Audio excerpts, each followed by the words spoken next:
Hello everyone, this is Sasank Singh and again welcome to my YouTube channel IS Point Best Way of Learning।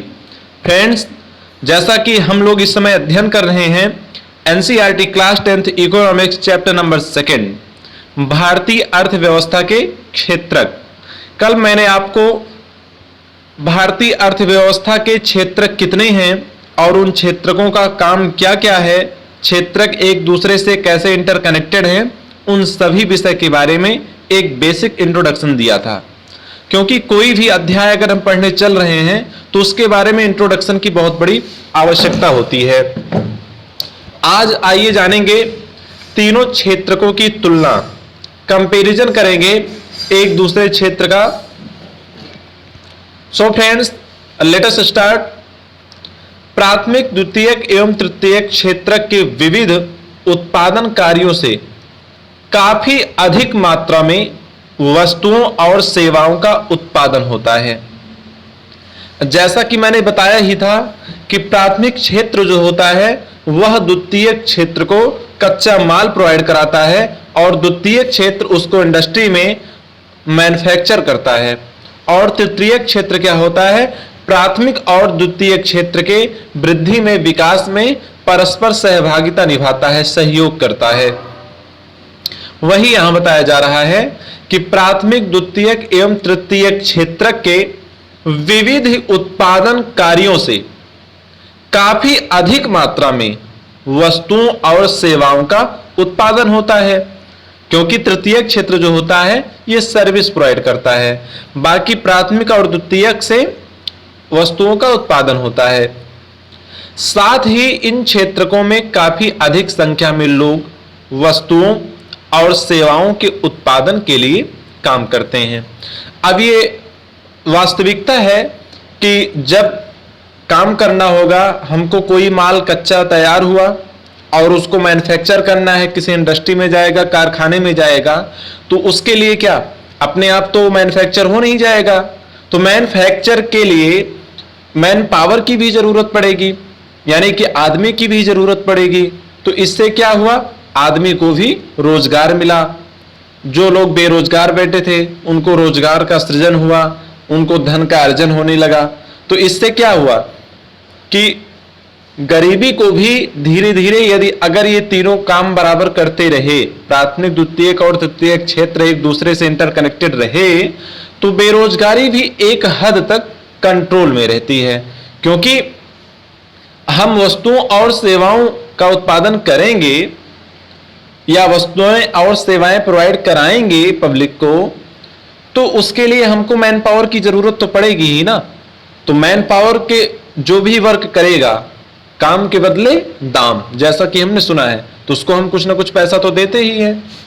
तो इससे क्या हुआ? हमको रोजगार भी मिला। अगले चरण में यह देखना है कि प्रत्येक क्षेत्रक में कितनी वस्तुएं और सेवाएं उत्पादित होती हैं और कितने लोग उस क्षेत्रक में काम करते हैं। अब हमको जो हमारा अध्ययन करने का नेक्स्ट स्टेप है उसमें हम ये देखेंगे कि जो एवरी क्षेत्रक है, यानी सेक्टर जो हैं, फर्स्ट सेक्टर यानी प्राइमरी सेक्टर, सेकेंडरी सेक्टर और टर्सरी सेक्टर, इसमें कितने कितने वर्क होते हैं और इन वर्क से कितने लोगों को एम्प्लॉयमेंट मिलता है, रोजगार कितने लोगों को मिलता है, कितने लोग उसमें वर्कर रहते हैं, काम करने वाले रहते हैं। किसी अर्थव्यवस्था में कुल उत्पादन और रोजगार की दृष्टि से एक या अधिक क्षेत्रक प्रधान होते हैं, जबकि अन्य क्षेत्रक अपेक्षाकृत छोटे आकार के होते हैं। यानी कि किसी अर्थव्यवस्था में जो कुल उत्पादन होता है उसके लिए एक क्षेत्रक प्रधान होता है, यानी कि एक मेन होगा, बाकी सभी लोग जो होंगे उसके अंडर में ही रहेंगे, उससे कोऑर्डिनेट करके ही काम करते रहेंगे। प्रत्येक क्षेत्रक की विविध वस्तुओं और सेवाओं की गणना कैसे करते हैं और कुल उत्पादन को कैसे जानते हैं, आइए इसके बारे में अध्ययन करते हैं।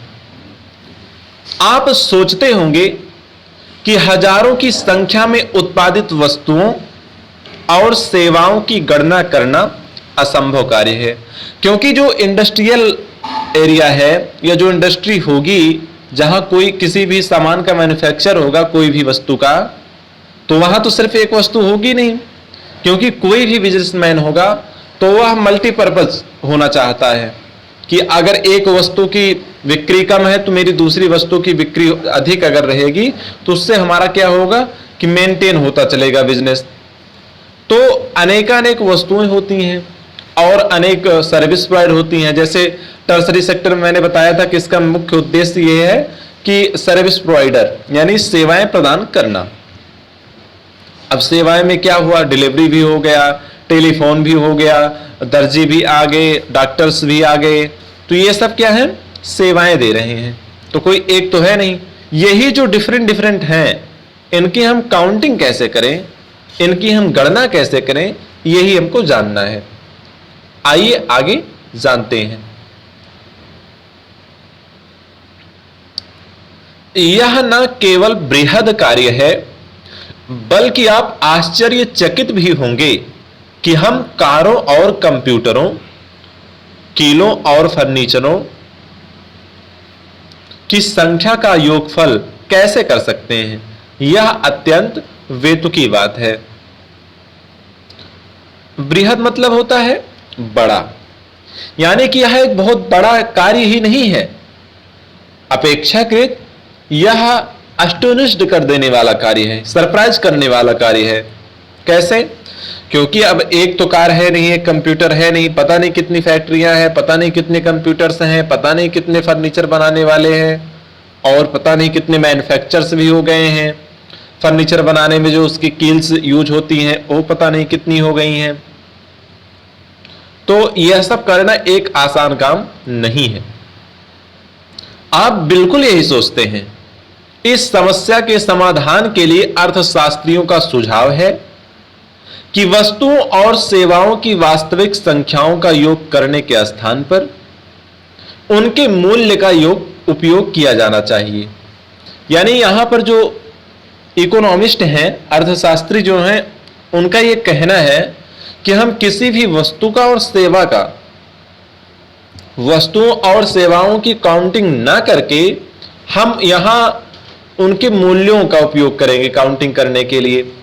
जैसे यदि 10,000 किलोग्राम गेहूं 8 रुपए प्रति किलोग्राम की दर से बेचा जाता है तो गेहूं का मूल्य 80,000 रुपए होगा। 10,000 मल्टीप्लाई 8 कर देंगे तो 80,000 रुपए आ जाएगा। 10 रुपए प्रति नारियल की दर से 5,000 नारियल का मूल्य 50,000 रुपए होगा। इसी प्रकार तीनों क्षेत्रकों के वस्तुओं और सेवाओं के मूल्य की गणना की जाती है और उसके बाद योगफल प्राप्त करते हैं। यानी कि अपनी वस्तुएं जो हैं उनका मूल्य क्या है, या हम जो सर्विस प्रोवाइड करा रहे हैं उस सर्विस प्रोवाइड कराने में मेरा कितना चार्ज लग रहा है, कितना पैसा लग रहा है, हम उसको मल्टीपल कर लेंगे। और फिर तीनों क्षेत्रक का जब हम मल्टीपल कर लेंगे सेपरेट सेपरेट अलग अलग, उसके बाद हम क्या करेंगे, तीनों क्षेत्रकों के जो भी अमाउंट आएंगे उनको हम ऐड कर लेंगे। तो उससे हमको ये पता चल जाएगा कि कितनी पहले तो प्रत्येक क्षेत्रक का पता चलेगा और फिर टोटल हम जब योग करेंगे, जोड़ेंगे, तो सबका पता चल जाएगा कि कितना मूल्य लग रहा है, कितनी वस्तुओं का उत्पादन हो रहा है और कितना बेनिफिट भी इससे हो रहा है, या कितने लोग काम करने वाले हैं, कितने लोगों की नीड्स हैं, ये सब पता चल जाती हैं। ध्यान रखें कि यहां एक सावधानी बरतने की जरूरत है। अब आगे एक सावधानी भी हम लोगों को बरतना है। तो कौन से प्रिकॉशंस हैं, आइए हम आगे उसका अध्ययन करेंगे। उत्पादित और बेची गई प्रत्येक वस्तु या सेवा की गणना करने की जरूरत नहीं है। अब देखिए यहां क्लियरली बोल दिया गया है कि जो भी वस्तुएं हम प्रोड्यूस कर रहे हैं यानी मैन्युफैक्चर कर रहे हैं, या जो भी सर्विसेज सेवाएं हम प्रोवाइड करा रहे हैं, उनकी यानी प्रत्येक वस्तु और सेवा की गणना करने की जरूरत है ही नहीं। केवल अंतिम वस्तुओं और सेवाओं की गणना का ही औचित्य है। फाइनली इन्होंने कह ही दिया कि जो लास्ट स्टेप की वस्तु हो या सर्विस हो, उसी की काउंटिंग हमको करना है। आइए एक एग्जाम्पल्स के द्वारा हम उसको और अच्छे तरीके से समझते हैं। एज एक किसान किसी आटा मिल को 8 रुपए प्रति किलोग्राम की दर से गेहूं बेचता है। मिल में गेहूं की पिसाई होती है और बिस्कुट कंपनी को आटा 10 रुपए प्रति किलोग्राम की दर से बेचा जाता है। यानी किसान ने आटा मिल को कितने में दिया? 8 रुपए प्रति किलोग्राम की दर से। और जब मिल में गई वहां पिसाई हुई तो जो मिल का मालिक है उसने एक बिस्कुट कंपनी को आटा दिया, तो उसने क्या किया? मिल का काम क्या हो? सर्विस प्रोवाइड कराना, और किसान यानी मैन्युफैक्चर करना, ये द्वितीय क्षेत्र है। और प्राथमिक क्षेत्र यहां कौन हुआ? किसान हुआ। अब बिस्कुट कंपनी को जो उसने आटा दिया वह कितने रुपए प्रति किलोग्राम की दर से दिया? 10 रुपए। यानी बेनिफिट कितना लिया? 2 रुपए। बिस्कुट कंपनी आटा के साथ चीनी एवं तेल जैसी चीजों का उपयोग करती है।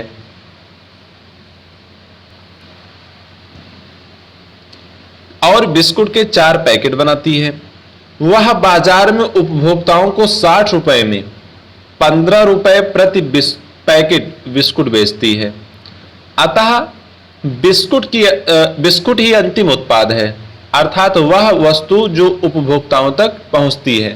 तो इस एग्जाम्पल के द्वारा हमने समझ लिया पूरी अच्छी तरीके से कि किसान ने आटा मिल को दिया, आटा मिल ने उसकी पिसाई किया और पिसाई करने के बाद एक बिस्कुट कंपनी के मालिक को प्रोवाइड कराया, बिस्कुट कंपनी को दिया, उसने बिस्कुट बनाया और बिस्कुट बनाने में और भी जो चीजें लगी उसका यूज किया।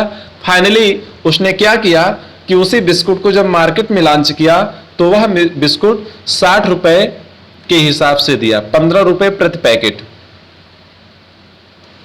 तो यही जो बिस्कुट का मूल्य है, इसी से ही हम ये गणना कर लेंगे कि हमारा कितना बेनिफिट जा रहा है और कितना लॉस जा रहा है, या प्राथमिक क्षेत्र से क्या आया, द्वितीय क्षेत्र को क्या मिला और तृतीय क्षेत्र के माध्यम से पब्लिक में कैसे गया, उनको कितना बेनिफिट हुआ। सो फ्रेंड्स, हमें आशा है कि आप सभी को ये टॉपिक्स क्लियर हो गए होंगे कि क्षेत्रकों की तुलना कैसे की जाती है, या फिर प्रत्येक क्षेत्र की जो विविध वस्तुएं होती हैं उनकी हम काउंटिंग कैसे करते हैं। अब बाकी के जो इसमें टॉपिक बच रहे हैं इसको कल हम नेक्स्ट वीडियो में नेक्स्ट पार्ट के माध्यम से आप सभी को समझाएंगे। आप सभी लोग अच्छे से पढ़ते रहिए, समझते रहिए और अपने लक्ष्य को हासिल करने की ओर धीरे धीरे बढ़ते रहिए। पूरी IAS पॉइंट की टीम आप सभी को आप सभी के लक्ष्य तक पहुंचाने के लिए कार्यरत है, प्रयासरत है। Till then, stay connected, keep learning, all the best, thank you so much.